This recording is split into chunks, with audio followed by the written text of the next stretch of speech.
Welcome back. In this lecture 13, I will talk about transfer reactions, effect of temperature on polymerization rate and molecular weight, and briefly discuss about molecular weight distribution, and also if possible discuss the thermodynamic aspect of chain polymerization and sealing temperature. We have been talking about three reactions when a radical is produced. Once it reacts with monomer to produce the first initiation step, and then that radical reacts further with monomers to produce propagating chain, and then those propagating chains actually reacts themselves, form a dead polymer chain which we call termination reaction. Now, there is another possible reaction for a radical, especially the propagating radical in the reaction mixture. That is, a reactive center, in this case the radical center, is transferred from one active chain length propagating radical to another species in the polymerization system. So, basically one propagating radical with a radical at the chain end can react with another species and itself can basically become non-radical species and produce another new radical species. So, basically the chain is getting transformed from one chain to, the radical is getting transformed from one chain to another chain.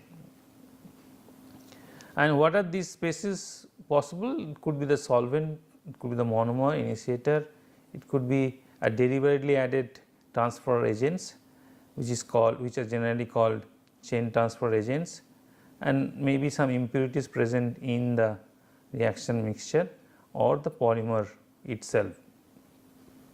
The general way to present this, for example, if we have this radical, propagating radical, and this react with a species, abstract this T here and produces this new radical. Now, this new radical can now react with the monomer and start a new chain.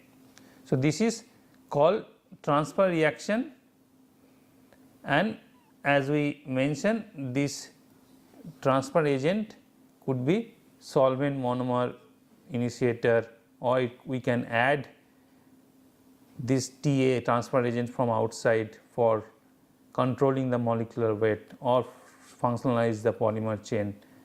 So, it could be transfer agent, it could be impurities present, or it could be the polymers which actually are produced during the polymerization reaction. So, we will give you example of these solvent monomer initiators which give you transfer reaction or example of transfer reaction. This is a initiator, tertiary butyl peroxide. So, in this case this radical reacts with this initiator and produce a new radical. So, basically this chain is stopped here and a new radical is produced which can react further and initiate a chain. We can talk about a monomer. In this case, a vinyl acetate is shown here. So, the monomer, this propagating radical can react with a monomer and abstract a hydrogen atom and produce a new radical, and this can now further initiate a chain. So, we talked about initiator, this is initiator,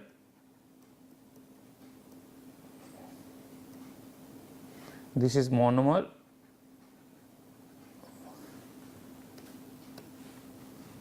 this is a solvent. So, we are talking about toluene in this case, solvent. So, in this case also the propagating radical can abstract a hydrogen and produce a new radical. So, we are talking about transfer to different agents like initiator, monomer, solvent, and this is the example where a transfer agent CBr4 carbon tetrabromide is added and we are getting a new radical species. So, in all these example what we have shown here, one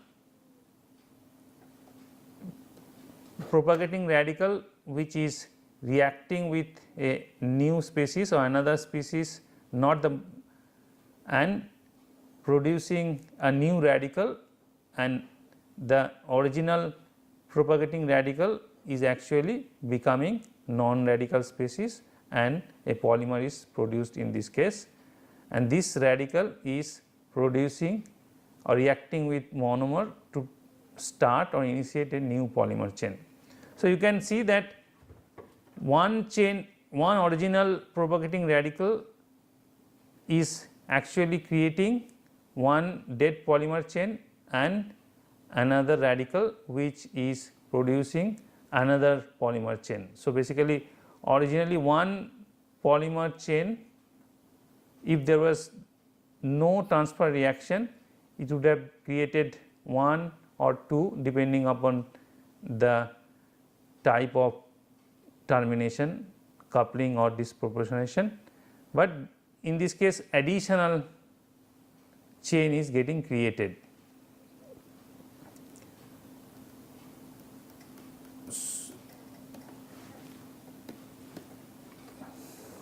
Now, what is the effect of this chain transfer on molecular weight of the polymer being produced and the rate of polymerization? Now, this is the original propagating radical which reacts with a monomer. This is normal propagation step which has a rate constant Kp. Now, if this undergo a transfer reaction, then the original propagating radical gets killed and a new radical is produced.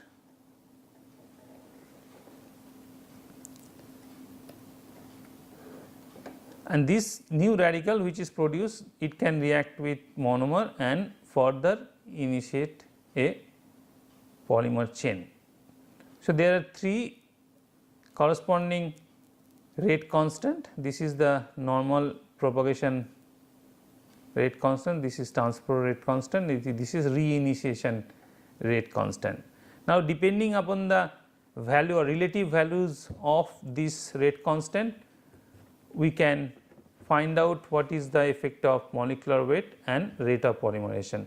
Now, as we have discussed just now, that if chain transfer happen, no matter how fast or how slow it happens, the molecular weight is going to decrease, because originally one chain was or one propagating radical was present. Now, it during transfer reaction it basically becomes a dead chain and a new polymer chain is produced. So, from one originally if there was no transfer reaction, if there is only one chain was produced, now we have a two chains. So, basically for same number of with the same number of monomers, we are now producing more number of chains. Obviously, for a given amount of monomer, if you produce more number of chains, the average molecular weight of the polymer produced is bound to reduce.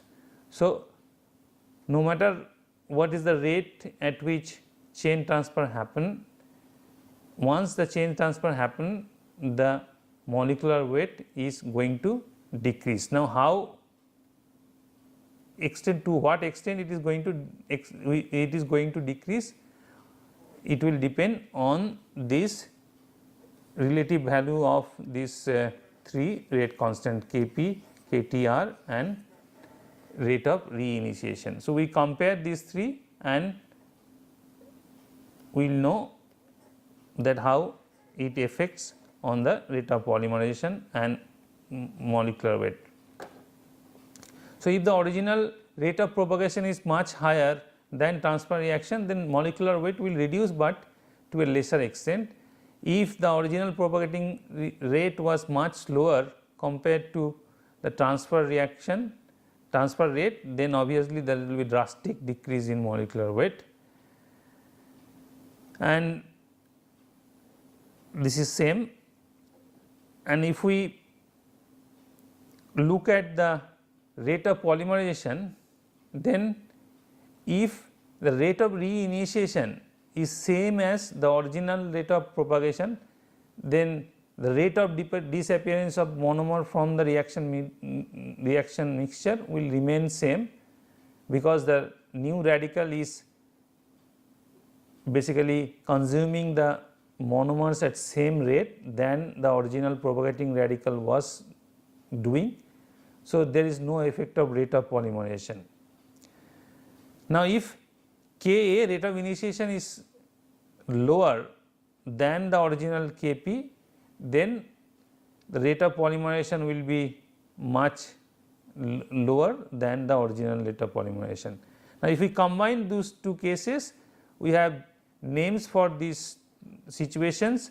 So, if I have Kp much greater than the rate constant for transfer, and the rate of reinitiation is same as or similar as the rate of or the rate constant of original propagation, then we call it normal chain transfer. And if the rate of propagation is much lower compared to rate of transfer, so basically transfer is happening in higher extent than the original propagation, in that case molecular weight will be drastically low, but the rate of polymerization will remain same. So, basically we will produce polymer at same rate, but the molecular weight of the polymer will be much lower, maybe in very low oligomer type, and we call those type of polymers or oligomers as telomers. So, we call this as a telomerization. Similarly, this will be retardation and this will be degradative chain transfer reaction. So, that I hope you understood this, that if the original rate of propagation is much higher than the rate of transfer, then rate constant for transfer, then molecular weight will decrease, and if this is much higher than Kp, then the rate molecular weight will be decreasing at much higher extent. If K is similar with Kp, then there will be no change in rate of polymerization, and if this is lower, then there will be decrease in rate of polymerization. Now, we know that degree of polymerization is related to this number of initiator fragments present per polymer chain, and this is the kinetic chain length, and we have shown this is the expression when A is the fraction of termination happening by coupling or combination way.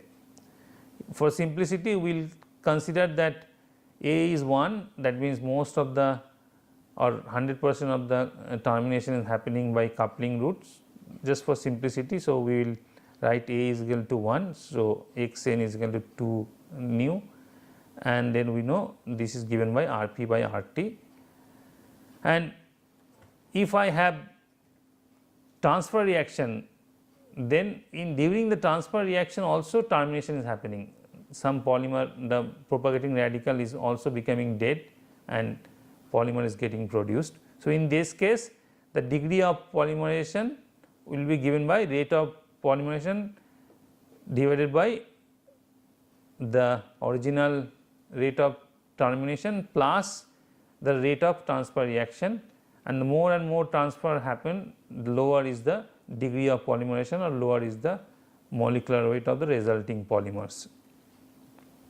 So, what are the transfer reactions? We know that it could be with initiator or monomer or the solvent. So, we just write those rate of reactions, transfer reaction individually, to write the corresponding rate constant K transfer monomer, and this is the propagating radical and this is the monomer concentration, because we are talking about monomer transfer with monomer, in this case solvent, in this case initiator, in this case chain transfer agent which we are adding from outside.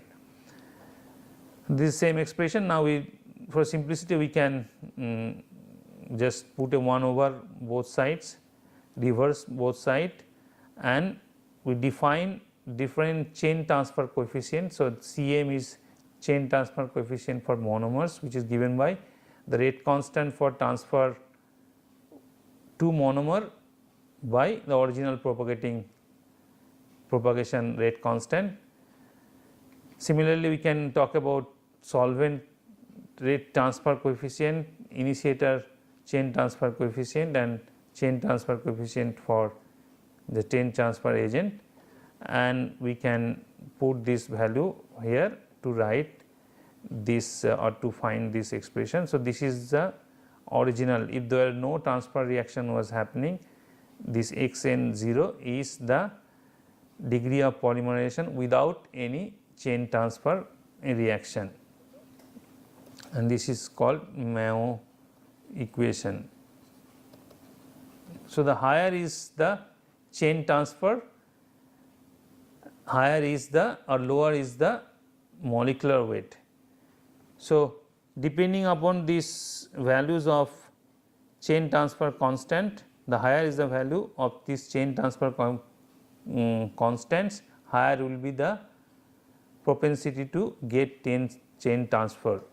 So, we will compare some of the structure and how that affect the chain transfer efficiency.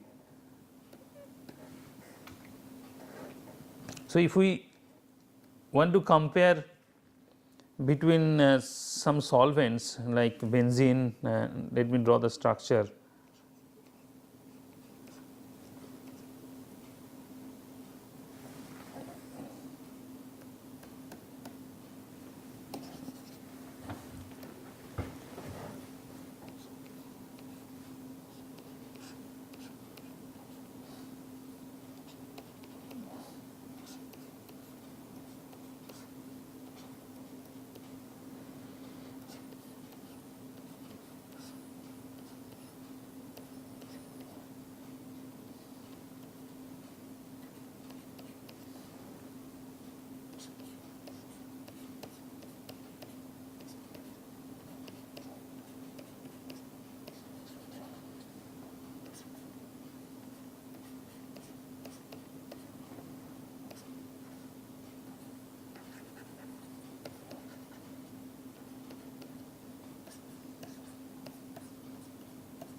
So, if we compare the chain transfer efficiency for these solvents, benzene, cyclohexane, toluene, ethyl benzene and so on.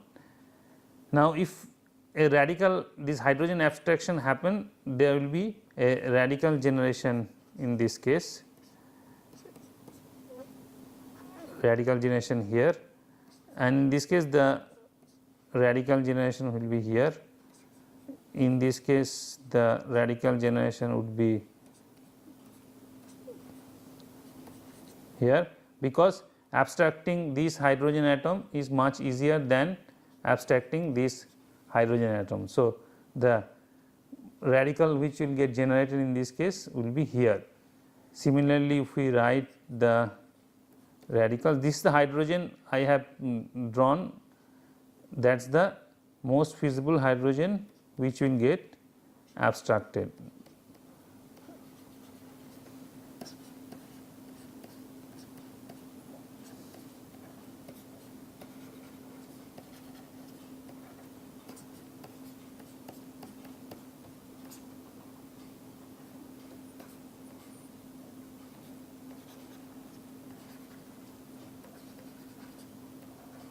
Now, if we compare the stability of these radicals, we can actually compare which is the most feasible solvent which will actually participate in chain transfer reactions. For example, toluene is not very frequently used solvent in radical reaction, because the solvent can take part in chain transfer reaction. By doing that, it can decrease the molecular weight. Now, compared to toluene, this is less stable, and between these two, this is less stable than this. So, the transfer coefficient of this will be much higher than this compound. So, by looking at the radical which will get produced after the transfer happen, we can compare the feasibility of transfer. So, if the radicals which are produced after the transfer, new radicals which are produced, if they are stable, then then it is very feasible. The transfer reaction is very feasible. That is the reason there are some solvents like carbon tetrachloride, chloroform, toluenes, they are not usually used for radical chain polymerization reaction. Now, there could be chain transfer to the polymer, and there could be intermolecular chain transfer. In this case, a propagating radical, in this case I have shown here, it can abstract a hydrogen atom from existing polymer. In this case, this is the existing polymer, to produce a dead polymer chain. This is the dead polymer chain from this polymer and a new radical. This now can react with monomer to produce a chain from the existing polymer. So, which means in this case we are getting a branch, and because the branch is actually polymerizing, there is a branch is getting longer and longer if polymerization take place. That means in this case, if we talk about intermolecular chain transfer, then we get branching and long branch. The branches are long because polymerization is taking place. Now, in this case, you can notice that there is no change in molecular weight, we remain same, because we are talking about the transfer to one polymer chain. So, basically there is no, the chains were already existing. So, because of the transfer, we are not generating new chains. So, basically what were the original number of chains in the system, we are, even because of transfer, we are getting the same number of chains. As a result, there is no change in molecular weight or degree of polymerization. Now, if we consider intramolecular chain transfer, for example,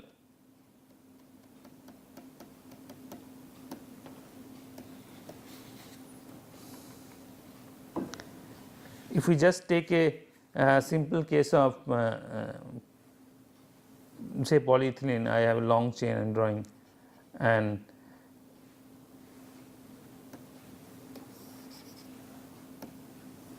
I have a say polyethylene chain, I have radical, propagating radical. Now, it is doing a backbiting and generating a radical here.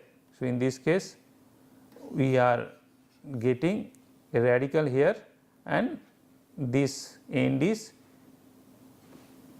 getting non-radical.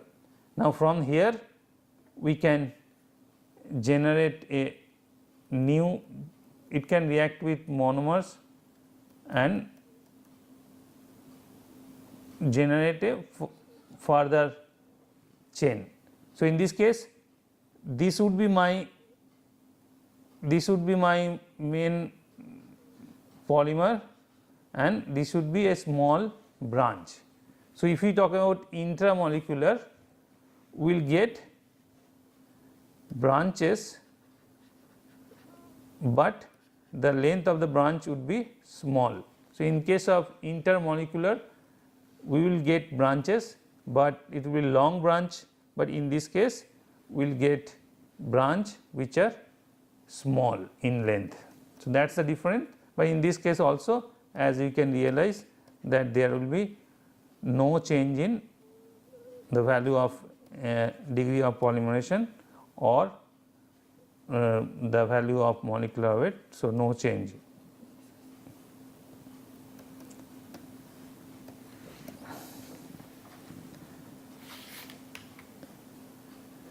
Now, there could be the compounds or some compounds present in the medium which can be added deliberately, or it could be present in the medium which actually obstruct or suppress the polymerization process, and this substances suppresses the polymerization of monomers by reacting with them, reacting with the initiating and propagating radical and converting it to either non-radical species or radicals which have very low reactivity to undergo further propagation.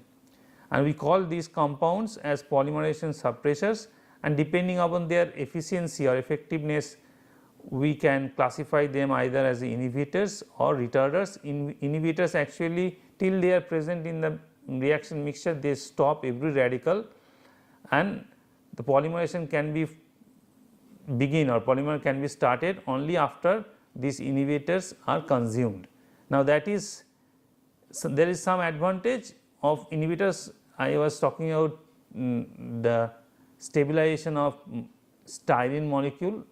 If I want to keep the styrene bottle in lab, it is always comes with some stabilizer like benzoquinone, which basically kills, if for any reason if there are radicals get produced, then it basically kills the resulting radicals. As a result, it can actually stop the polymerization, radical polymerization. So, there are some advantage also for using inhibitors. And retarders actually they are less efficient and stop only a portion of the radicals present.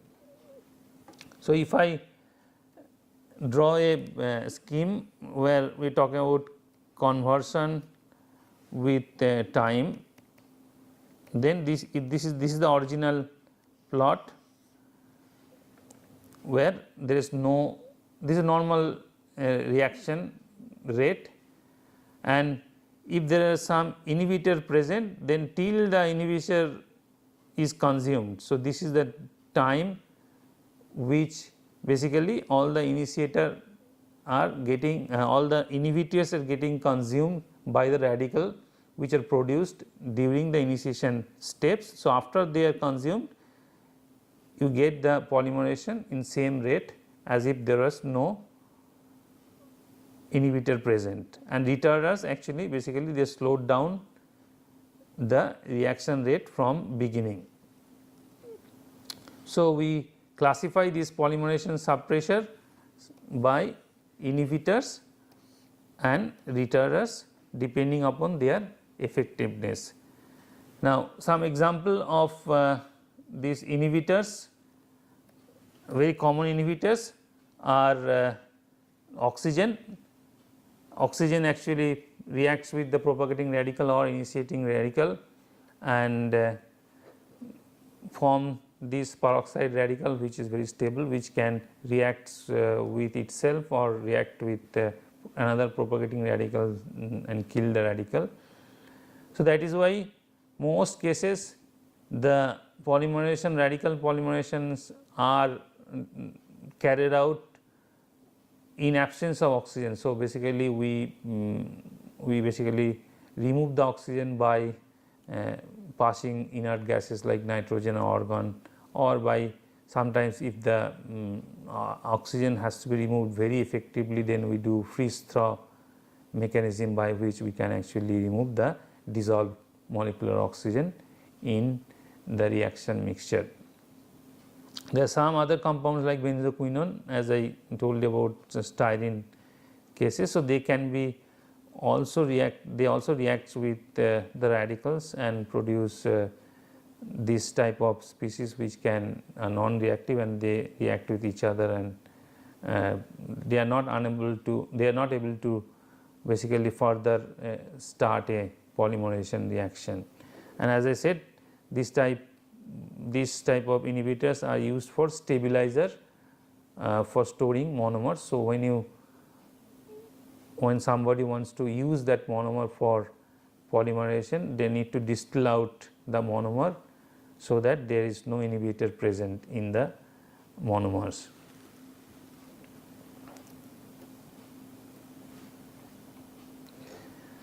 We will talk about temperature dependence on polymerization rate in thermal initiation, and this is the rate expression we have talked about. And so, this we can see this is a proportional to this rate constants, and we know from the Arrhenius equation how rate constants depend on temperature is given by this Arrhenius equation, where E is the activation energy. Now, we have 3 rate constant in this particular. So, rate of polymerization depends on 3 rate constant Kp, Kd and Kd. So, we can actually think of K of propagation and E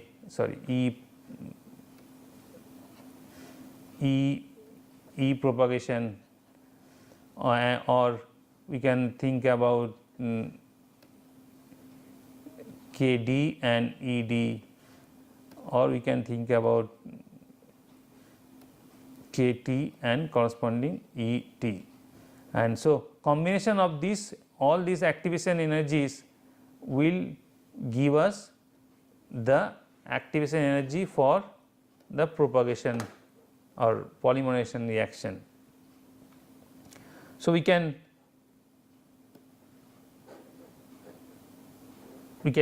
take this expression and take log, and using Rn equation we can write from this expression, we can write this expression, because we have 3 rate constant here. So, corresponding pre-exponential factor and corresponding activation energies.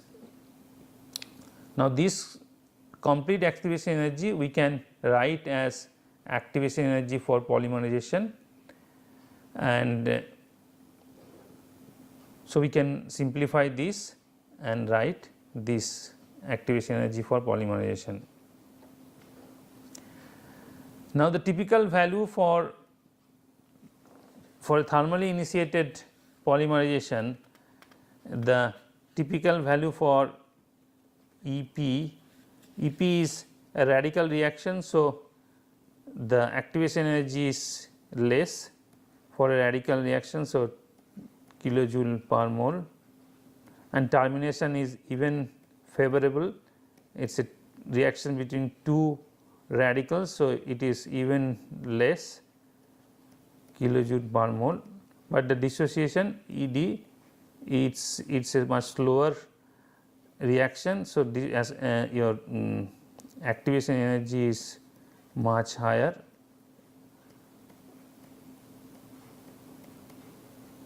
So, this is the typical value of activation energy, corresponding activation energy. So, if we put the values in this expression, we will get ER around 80 to 90 kilojoule per mole. Now, because the activation energy is positive, we know that if we increase the temperature, the rate of polymerization will increase. Now, I will stop here and I will talk about what is the effect of temperature on molecular weight in next lecture.